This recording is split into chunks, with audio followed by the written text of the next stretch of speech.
TV news और मैं हूं आपके साथ उजैरा फरहीन। आइए नजर डालते हैं आज की खास खबर पर। हीरा सिंह ठाकुर ने इंदौर मध्य प्रदेश से जानकारी देते हुए बताया, अवैध शराब का गढ़ बन रहा पूरा क्षेत्र। रहवासी सिलिकॉन सिटी में भी धड़ल्ले से बिक रही अवैध शराब।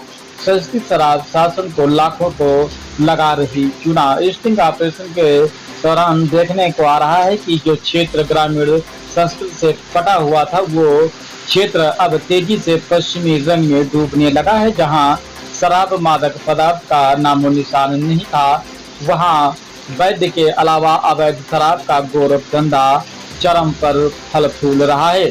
राउ क्षेत्र के ढाबों पर रेस्टोरेंट की आड़ में खुलेआम शराब पिला रहे हैं। यहाँ तक कि अब तो पास कॉलोनियों में भी शराब माफिया तेजी से सक्रिय होकर काम कर रहे हैं। अब तो सिलिकॉन सिटी के मुख्य बाजार क्षेत्र में ही स्टिंग किया, जिसमें पता चला है कि सिलिकॉन सिटी के देवश्री रेस्टोरेंट में जमकर अवैध शराब परोसी जा रही है। इस क्षेत्र में स्कूल कॉलेज के बच्चों के अलावा महिलाएं भी निकलती हैं, जो शराबियों का जमावाड़ा देखकर सकुचाती हुई वहां से निकलती हैं। इसके बावजूद पुलिस एवं आबकारी द्वारा देवश्री पर सख्त कार्रवाई नहीं की जा रही है। यहाँ तक कि अब तो 2 पहिया वाहनों एवं 4 पहिया वाहनों से भी अवैध शराब परोसी जा रही है। एक प्रकार से राउ व समीपवर्ती गांव अवैध शराब के गढ़ बन गए हैं, तो वहीं नशे का पूरा क्षेत्र में जाल बन गया है।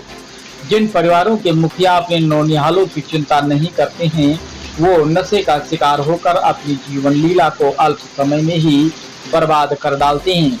एक प्रकार से जिस पुलिस एवं आबकारी पर जवाबदारी है, तो नशे का अवैध कारोबार करने वालों को दिन में तारे दिखाए। ऐसा दोनों विभाग यदि सक्रिय हो जाएं, सख्ती से दबिश दें, तो शराब माफियाओं को नानी दादी सब याद आ जाएंगे। संबंधित क्षेत्र में शांति खुशहाली का वापस हो जाए, लेकिन पुलिस व आबकारी सक्रिय नहीं है, या फिर सेटिंग से सारे अवैध शराब के अड्डे संचालित हो रहे हैं। जब देवश्री में जाकर पड़ताल की गई, तो वहां दारू की बोतल खरीदने के बारे में पूछा तो वहां से शराब मिल गई, और पेमेंट के बारे में पूछा तो भी ऑनलाइन डलवा दिया गया। इस प्रकार मीडिया ने पुलिस व आबकारी को सबूत दे दिया, जबकि अधिकारी कह रहे हैं कि हम जब तक जांच करते हैं तो वहां कुछ नहीं पाया जाता है। जब दिन भर देवश्री पर अवैध शराब का दीपक जलता रहता है, यहाँ तक कि जो लंदन प्राइड शराब की बोतल खरीदी गई, उसका भुगतान 400 रुपए कराया गया है, और उसकी वास्तविक कीमत वाइन शॉप पर 700 रुपए है। इसके अलावा अन्य शराब जैसे ब्लेंडर प्राइड की कीमत 800 रुपए के आसपास ली जाती है, जबकि उसकी वास्तविक कीमत 1400 रुपए है। इस प्रकार मिलावटी शराब से इनकार नहीं किया जा सकता है, जो शराबियों की सेहत से खिलवाड़ कर रही है।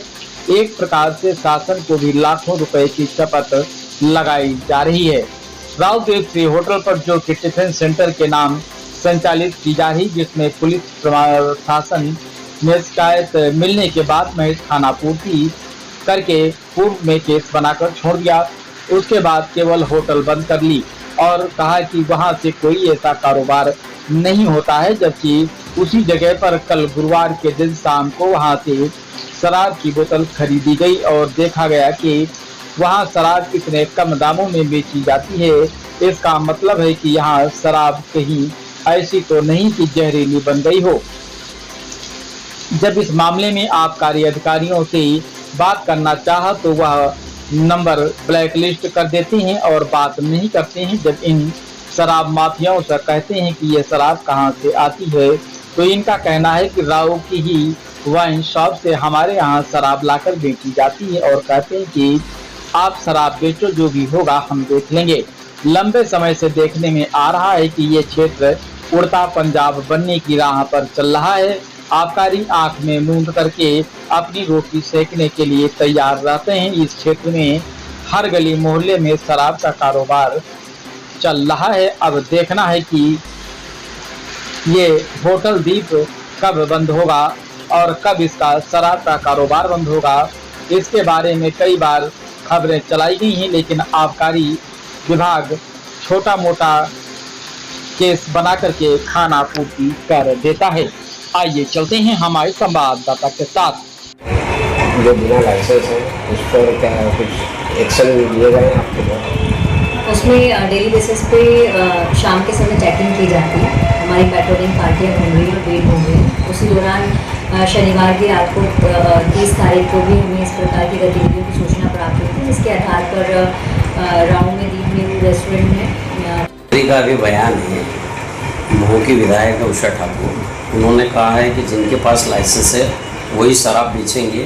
अवैध शराब बिल्कुल पूरे प्रदेश में कहीं पर भी नहीं बेचने दी जाएगी। इस पर आपका क्या कहना है? इसके तारतम्य में दिन प्रतिदिन हमारे सीपी सर के निर्देशानुसार इंदौर में और तीनों क्षेत्रों में चेकिंग की जा रही है। जिस प्रकार की अवैध गतिविधियों की सूचना प्राप्त होती है तो उस पर तत्काल कार्रवाई की जा रही है। वर्तमान में थाना राव में, थाना राजेंद्र नगर में, थाना गांधीनगर में आबकारी अधिनियम के तहत कार्रवाई की। एक चीज़ और है कि आजकल का युवा जिस तरीके से गाँव क्षेत्र है उसमें कुछ जगह पर गांजा वगैरह ये वो अवैध रूप से बेचा जा रहा है। उसके लिए जो अपनी जो टीम काम करती है उन पर कार्रवाई नहीं हो पाती और वो स्थान बदल कर मतलब गांजा और चरस और इसका व्यापार है। नहीं, विगत दिनों में थाना राव में NDPS एक्ट के तहत कार्रवाई की हुई है। इसके लिए हमारी CI सेल खुफिया तंत्र लगातार मुस्तैद है और शाम के समय हमारी पेट्रोलिंग पार्टीज घूमती हैं, नाइट में पेट्रोलिंग पार्टीज घूमती हैं। इस प्रकार के अगर अवैध गतिविधियों की जानकारी मिलेगी तो तत्काल उस पर कार्रवाई की जाएगी। आपका नंबर? निधि सक्सेना ACP गांधी।